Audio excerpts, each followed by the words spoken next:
Короче, вот мой лагерь, палатка. Я в видосе как-нибудь объясню, как ее ставить. Здесь есть место для костра. Там подальше дрова есть заготовленные. То есть тебе не надо там ходить валить лес. Тут, в принципе, все готово очень. Тут есть противопожарный стенд. Вот, я сейчас встану, пойду возьму топор, порублю дрова, сделаю разминочку и поставлю костер. Ну вот, короче, тут есть такой склад дров. Тут, видите, валяется. Они уже напилены, уже заготовлены, можно сказать. Но ночью был дождь, так что они мокрые. Надо будет достать бревно, расколоть его, добраться до сердцевины и из него уже делать костер. Ну и вот, нафармил ты себе немного древесины. Ну, в данном случае просто взял, она там лежала. Хотя вот это бревно пришлось порубить, уменьшить. Как ты понимаешь, такого размера полена не загорятся. Нам надо эти бревна измельчить.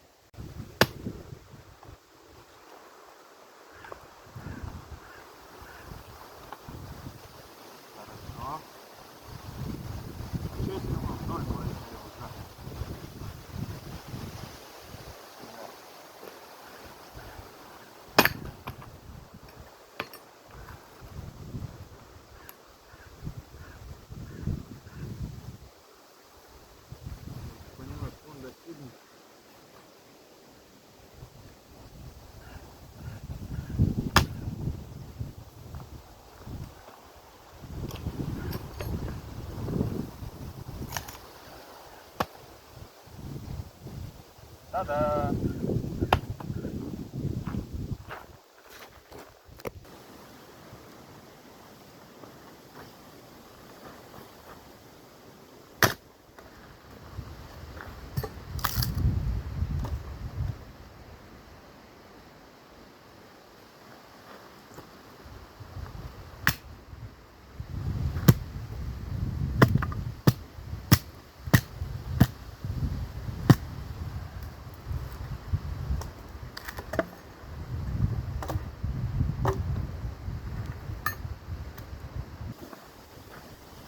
Берешь полено, которое, ну допустим, тебе неудобно рубить.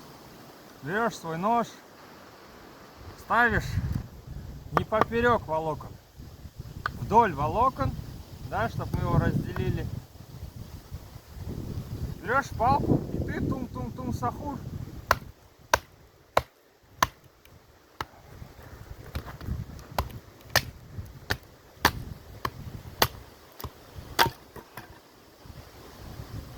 Все, ничего сложного, абсолютно.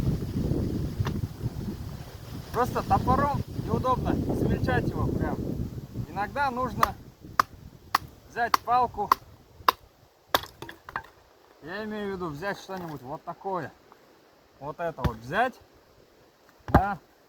И надо превратить его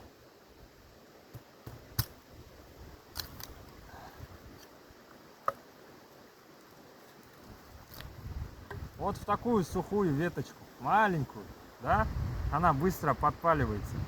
И вот, чтобы, ну, крупные дрова рубишь топором, мелкие вот так можно забатонить. Ничего сложного. Палочка, нож поперек где-нибудь посередине, да, то есть не вот так и не вот так, посередине где-нибудь. Бах, бах, бах. Готово. Потом, короче, эти палки достаточно тонкие, что ты можешь делать просто вот так. Все очень просто. Ладно, пойду дальше заготавливать.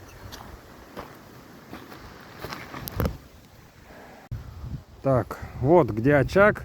Вообще, тебе повезло, тут вот эта штука стоит готовая сама по себе. А в лесу, в бушкрафт условиях ты вот это строишь сам, имей в виду.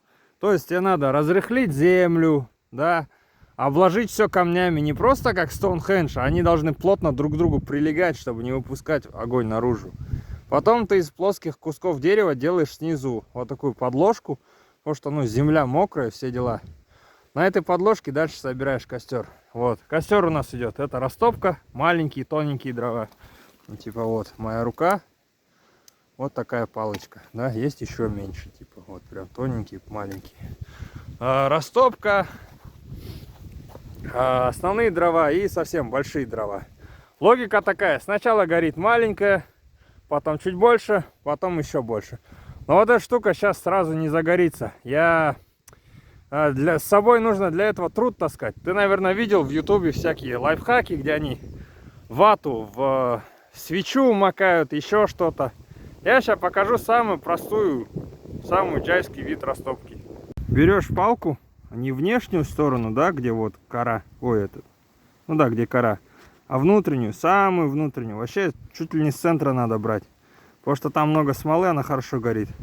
Ставишь нож не вот так, а где-то под, 30 градусов. И, короче, идешь вниз, стругаешь, тут 2 руки нужно просто. Стругаешь вот такую вот строганину. Сейчас, погоди. Вот такую штуку. Называют его огненное перо, feather stick. Короче, базовый бушкрафт скилл. Научись делать такую штуку, пожалуйста. Вот, чтобы его хорошо делать, нужны скандинавские спуски на ноже. У меня таких нет, но, как видишь, и без них можно прекрасно справиться. Вот. Потом на свою платформу, вот, которую ты, это 1X, да? Да, это 1X. 1XB. Так, на свою платформу потом выкладываешь 2 палочки так, 2 палочки так. Короче, избушку строишь, маленький домик. И в центре этой избушки вот эту нашу строганину, feather stick, как я сказал, маленькие щепочки, то, что у тебя осталось, когда ты рубил дрова, то есть маленькое, тоненькое, то, что быстро загорается. Чем больше они похожи на спички, тем лучше. И вот, когда у тебя основа разгорелась, и, пожалуйста, возьми с собой какую-нибудь жидкость для розжига, потому что, когда я это разжигал, поднялся ветер, дождь пошел, короче. Вот, чтобы шансы свои увеличить, какую-нибудь жидкость для розжига возьми, он в мангалах использует. Но используй ее очень аккуратно, хорошо, это легковоспламеняющаяся жидкость, да, не надо просто кидать его в огонь, по правилам, по эксплуатации, короче. И вот, когда у тебя горит такой интенсивный огонь, надо не провтыкать этот момент, воспользоваться вот таким интенсивным жаром и сверху потихоньку кидать вот большие бревна. Вот это кинул, да, то есть из твоего основного вот этого запаса бревен потихонечку, без фанатизма, подкладываешь их. Таким образом надо будет сформировать домик вокруг колодца. Вот. Смотри, бревна надо класть так, чтобы они не перекрывали поток кислорода.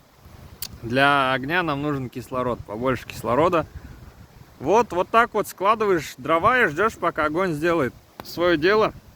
Он высушит то, что там, если они промокли, и они потихоньку схватятся и будут уже сами по себе гореть. Потом кинем большие.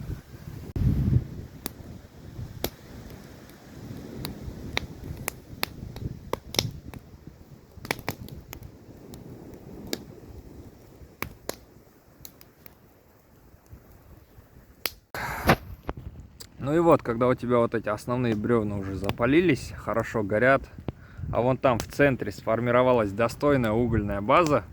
Вот сейчас мелкий дождик пошел, в принципе, тебе уже плевать на дождик мелкий. Можешь закладывать крупные дрова, чтобы они просушились, прогрелись и схватывались. Вот такие дрова горят плохо, но горят они долго, так что можно под конец их кинуть. И когда у тебя огонь уже на такой стадии, ты можешь просто крупные дрова сверху закидывать, палки кидать, что хочешь, короче. И вот где-то через часик, в зависимости от размера бревен, 1,5, костер переходит в такой тлеющий режим. Вот, то есть 2 крупных бревна вот этих схватились. Что теперь надо сделать? Берешь, короче,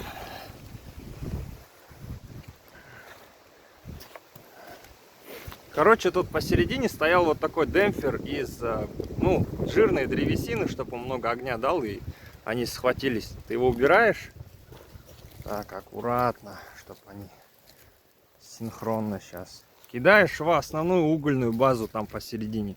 Туда же сдвигаешь, короче, угли со сторон. Там посередине должен быть, такое ядро реактора твоего, короче. Вот, туда, этих молодцов туда, подальше. И эти сдвигаешь поближе, большие бревна. Не, лучше руками, наверное, вот так вот. Вот так. И вот так. Все. Ну, можно чуть поближе, чтобы чуть интенсивнее горели. Вот. Короче, два бревна нагреваются очень сильно и греют друг друга, между ними возникает такой маленький столб огня. Вот, можно сверху кинуть третье бревно, так можно продлить костер. Есть еще, короче, вариация этого костра, когда у тебя не палатка, ну просто тент, бивак, короче, что-нибудь примитивное, вот. Ты делаешь такой же костер во всю длину. Вот, скоро выйдет видос, где мы в Исаковку поедем. Я там поставлю полноценную тройку. Таежный костер тройка или надея, короче. Вот.